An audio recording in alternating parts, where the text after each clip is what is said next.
Mbanje kubashimira ko munteze amatwi. Uyu munsi tugiye gukora urugendo rurerure cyane. Urugendo ni ikiganiro nateguye giteye ubwoba. Ni ikiganiro abantu benshi bibazaho, abenshi bagiye banyandikira mu makomenti ngo nazakibakoreyeho. Ngiye tugiye kubana nitwa akomeye chansori. Iyi ni channel Hope TV uteze amatwi. Izo uri kubona. Hari ibintu byabaye ku isi, abahanga, abashakashatsi ndetse n'abantu basanzwe bakagerageza kubisobanura, ariko kugeza ubu hakaba hari ibibazo byinshi. Hari amato yaburiwe irengero, hari abantu baburiwe irengero, hari inyubako za kera abantu batumva neza uko zubatswe, hari ahantu abantu bavuga ko habereye ibintu bidasanzwe, kandi hari amayobera amaze imyaka amagana abantu bayashakaho ibisubizo. Uyu munsi tugiye kureba amabanga 10 akomeye kandi azwi cyane ku isi, ariko ndagusaba ikintu kimwe: nta gusimbutsa iyi video habe na gato, kuko mba nicaye. Iyi ni ya video mba ngira ngo niba uyigezeho ubanze wicare wumve, kuko maestra ya nyuma ari imwe muzatumye abantu bamara imyaka myinshi bibaza bati ese koko byagenze bite? Reka dutangire. Number 1 bayita Bermuda Triangle. Bermuda Triangle ni agace k'amazi abantu benshi bibazaho cyane. Kuki hari inkuru nyinshi n'amafoto n'indege zavuzwe ko zaburiye muri Bermuda Triangle. Bermuda Triangle ni agace kazwi cyane mu nyanja ya Atlantique, gahuza ahantu hafi ya Florida, Bermuda na Puerto Rico. Mu myaka myinshi inkuru nyinshi zagiye zivuga ko amato cyangwa indege zaburiwe muri ako gace. Ibyo byatumye abantu batangira kuvuga ko ahantu hahishe amayobera. Hari abagize gutanga ibitekerezo bitandukanye. Bamwe bavuga imbaraga zidasanzwe, abandi bakavuga ibibazo by'ikirere, abandi bakavuga amakosa y'abapilote cyangwa abayobora amato. Ariko ikintu cy'ingenzi ni iki: Bermuda Triangle ntabwo ifite gihamya ya siyansi yerekana ko ari ahantu h'amarozi cyangwa ahantu hari imbaraga zidasanzwe. Ni iki rero cyatumye izina ryaho rimenyekana cyane?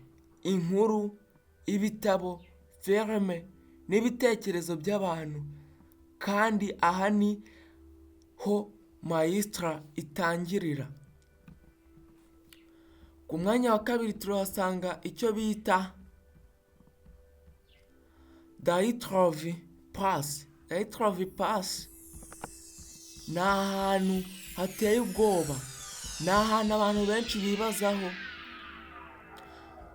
hamaze igihe kirekire. Iyi ni imwe mu nkuru zateye abantu benshi urujijo. Mu mwaka w'1956 itsinda ry'abasirikare, itsinda ry'abanyeshuri n'abakunda gutembera mu misozi ryagiye mu misozi ya UR muri Soviet Union. Nyuma yaje kubura. Abashakashatsi bageze aho bari bacumbitse basanga ibintu bidasanzwe. Ihema ryaho ryarasigaye, kandi abantu bari baragiye hanze mu gihe cy'ubukonje bukabije. Abantu benshi barapfuye. ibyabaye byateye ibitekerezo byinshi. Hari abavuga ko avalanche, abandi bavuga ko umuyaga ukomeye, abandi bagatanga ibitekerezo birenze ibyo dushobora kwemeza. Ariko iyi nkuru yakomeje kuba imwe mu mayobera azwi cyane mu kinyejana cya 20. Ikibazo gikomeye ni iki cyatumye abo bantu basohoka mu ihema mu gihe cy'ubukonje bukabije. Umwanya wa gatatu turasanga Nazca Lines. Nazca Lines ni agace kanini cyangwa ni ubutaka buteye ubwoba. Noneho tugiye muri Peremu. Hano hari ibintu bidasanzwe bizwi nka Nazca Lines n'ibishushanyo binini cyane byakozwe kuba ubutaka. Iyo ubirebye uri hasi ushobora kutamenya neza ishusho yabyo, ariko iyo ubirebye uri hejuru mu ndege ndetse no mu byogajuru cyangwa mu mutaka, ushobora kubona inyamaswa, imirongo n'ibindi bishushanyo. Ikibazo ni abantu ba kera babikoze bate, kandi bari bafite uburyo buke bwo kureba ahantu bari hejuru.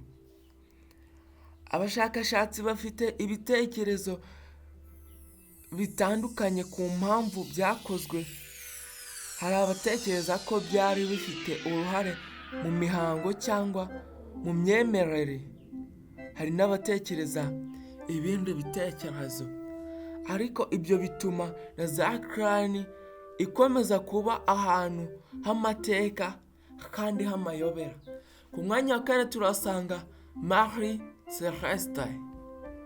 Marie Celeste ni ahantu tekereza kubona ubwato buri mu nyanja. Ubwato buri hariya, ibikoresho bimwe bihari, ariko abantu bari baburiramo ntibagaragara. Iyi ni inkuru y'ubwato izwi nka Marie Celeste. Mu mwaka wa 1872 ubwato bwabonetse mu nyanja nta bantu barimo. Ibintu byatumye hatangira ibibazo byinshi. Abantu bari he? Kuki basize ubwato? Ese hari impamvu yabaye? Ese ikirere cyari cyahindutse? Ese ubwo bwatumye bava mu bwato? Hari ibitekerezo byinshi byagiye bitangwa, ariko inkuru ya Marie Celeste yakomeje kuba imwe mu nkuru zizwi cyane z'amayobera yo mu nyanja. Ku mwanya wa gatanu turasanga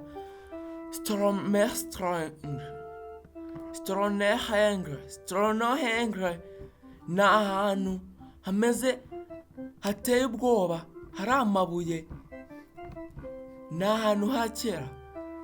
Stonehenge ni urundi rugero rw'ikintu gituma twibaza ku bumenyi bw'abantu ba kera. Ni uruziga rw'amabuye manini cyane mu Bwongereza. Ikibazo kimaze imyaka myinshi abantu bibaza ni kuki yubatswe, kandi abantu ba kera bashoboye bate kwimura ayo mabuye manini ateye ubwoba. Ni amabuye manini cyane ku buryo utabyumva. Abashakashatsi bakoze ubushakashatsi bwinshi kuri Stonehenge.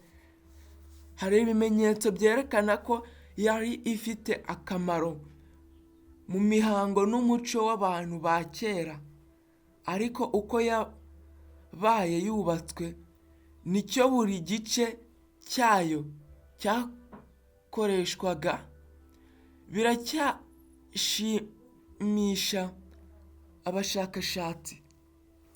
Ni ikimenyetso gikomeye cy'ubushobozi bw'abantu ba kera bari bafite. Ku mwanya wa gatandatu turasanga ukuri Iceland. Ni igice kinini cyane kiri muri Iceland. Noneho tugiye ku nkuru y'ubutubuzi bwihishe. Ukuri Iceland ni agace ko muri Canada kazwi cyane kubera inkuru y'icyo cyitwa Manuscript. Hashize imyaka myinshi abantu bashaka kumenya niba hari ubutunzi bwihishe munsi y'ubutaka. Abantu benshi bagiye bacukura. Bamwe bavuga ko hashobora kuba harahishwe ubutunzi bwa kera. Abandi bagatanga ibitekerezo bitandukanye ku cyaba cyarahishwe. Ikibazo ni uko abantu bamaze imyaka myinshi bashakisha, ariko inkuru ikomeye ikomeza kubaho. Kandi iyo umuntu yumvishe ngo hari ubutunzi bwahishwe kandi nta muntu urabubona, ubwonko bwacu buhita bushaka kumenya buri he, ni bwoko ki. Ku mwanya wa karindwi turasanga icyo bita pyramid. Pyramid ni agace gateye ubwoba. Pyramid zo muri Egypt ni imwe mu nyubako zizwi cyane ku isi, ariko abantu benshi bakomeza kwibaza, abanyamisiri ba kera bashoboye bate kubaka ibi bintu binini gutya? Pyramid zari zifite gahunda ikomeye yo kubaka, kandi ubushakashatsi bwakozwe bwerekanye byinshi, kuko ikoranabuhanga n'imibereho y'abanyamisiri ba kera. Ariko iyo urebye ubunini bwazo uracyumva utunganye.